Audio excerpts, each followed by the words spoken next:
What's up, everyone? It's time to go through No Mere Mortals again, Toby Sumter's book on marriage.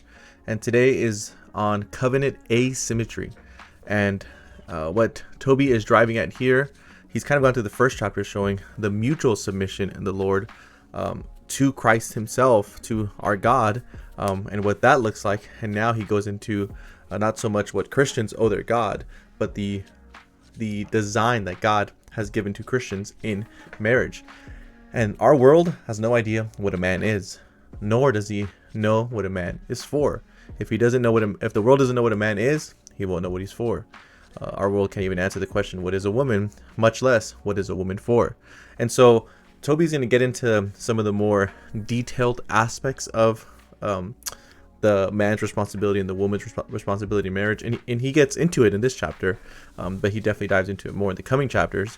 So I kind of want to just hone in on that. Men and women are different, and that's a good thing. It's God's design that they're different. They are not in competition with each other.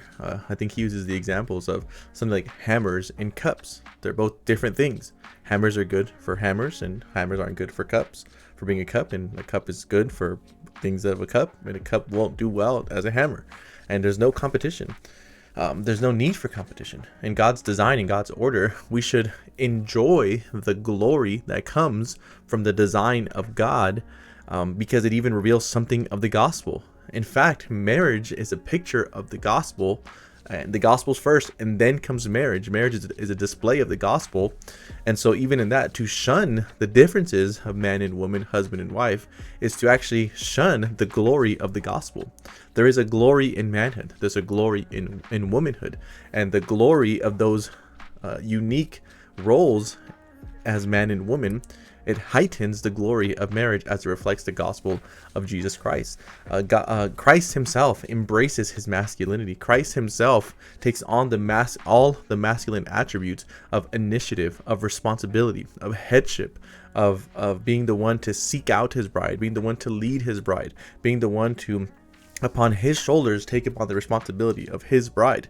And so without a true understanding of the gender differences between man and woman, we can't even rightly understand the gospel. So men and women are different. There's no competition, and these are different glories, each achieving a glory in Christ that is beautiful.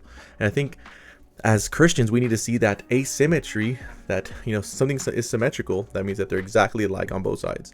But in marriage and even in creation, it's not exactly like. Now, in some ways, men and women are equal before the face of God. In salvation, of course, there's no argument saying that men are more valuable than women, nor vice versa. That's not what we're contending for. But we're saying in the design of God, God is not egalitarian to make the sexes exactly the same.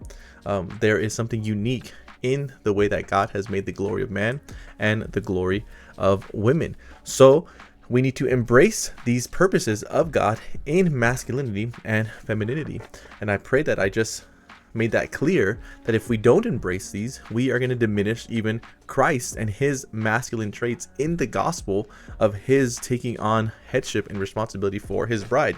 If we're going to get all bent out of shape for men and women having uniqueness in marriage, then why would we ever dare imagine that we could rightly appreciate the gospel of Christ, where he, the bridegroom, takes upon himself as head of his bride the responsibility of her sin? If we're going to be egalitarians, egalitarians don't even have a logical continuity between egalitarianism and what Christ did for his bride. So this is why it's so important and crucial for Christians to not be ashamed of these doctrines, but to actually see that this is vital. It's vital in the gospel. It's vital in our view of Christ. It's vital in these things. So therefore, it's absolutely vital in marriage. And so in femininity, there are certain traits that represent femininity, and in the church, men and women as a church need to have feminine traits toward Christ. We need to submit to Christ. We need to follow Christ. We need to bend our will to Christ.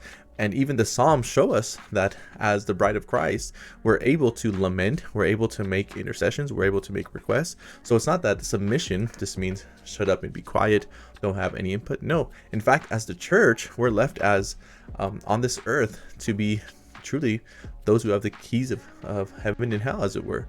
And so we are part of the ministry of Christ, ambassadors for Christ, to be his helper on earth as his bride, to even advance his kingdom. So in that sense, those are feminine traits: to submit to Christ, to be a helpmate to Christ, to seek to truly propagate his kingdom by submitting to his ways and to bending our will toward his in conformity to him, as we become one with him, as we await the great consummation, marriage language of all things. And so in that sense, really the whole church must be feminine. But in a marriage, men shouldn't be feminine.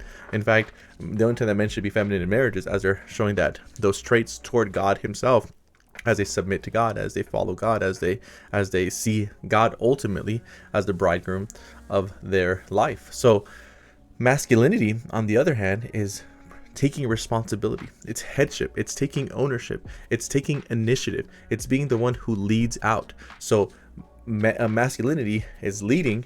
Femininity is following and helping. Masculinity is initiative. Femininity is responding to that initiative. Masculinity is responsibility, and femininity is helping that responsibility in that endeavor, whatever that endeavor might be. So in marriage, we need to absolutely see that this is actually a beautiful glory. It's God's design, and if we're going to seek to be Christians in marriage, then we need to love the glory that God has given to men and God has given to women. And not only love it, we need to understand what it means, because again, as I started, if we don't understand what a man is and the glory of man, if we don't understand what a woman is and the glory of woman, we won't understand the purposes, nor what man is for, nor what woman is for. So again, more about the uniqueness of the roles and how they look in practical terms, but very baseline. Even in Ephesians 5, you see women are called to submit to their husbands as unto the Lord. Again, that coming under his leadership, coming under his headship, that's a feminine quality, ultimately toward Christ. And men are to love their wives as Christ loved the church, took initiative for her, took responsibility for her, truly initiated that relationship with her and leads her as the husband. And so even in that small example, you need to see that there's masculinity and femininity truly being wed together for the glory of Christ. So all that to say, men and women are different. They have their unique glories. And if we don't embrace this as Christians, we won't even embrace the true biblical gospel, where Christ himself is being truly the most masculine figure of all of history, as he dies for his bride, as he initiates for his bride, as he's the head of his bride, as he takes on her sin upon himself and says, I will pay it all. I will handle it all. I will be the one to intercede for her. So God's design is not constraining. This is actually the most liberating, most free understanding of God's design, because when we truly embrace this, it's like, I think I've heard it said, God's design is like huge city walls. It's the safest place to be. But in these city walls, so long as you're in the city walls of God's design, it's the most free thing. It's the most enjoyable thing. It's the most truly joyful thing. So as Christians, we can't be shy about the differences between men and women, the purposes of man, the purposes of women. We need to actually celebrate and rejoice in this asymmetrical relationship, this asymmetrical creation of man and woman. And then we'll be able to truly carry out the mission that we have been given by God as men or as women. I just pray that we would not shy away from this, and we would even see how this relates to the gospel. It's actually central to the gospel, as Christ, the bridegroom, dies for his bride.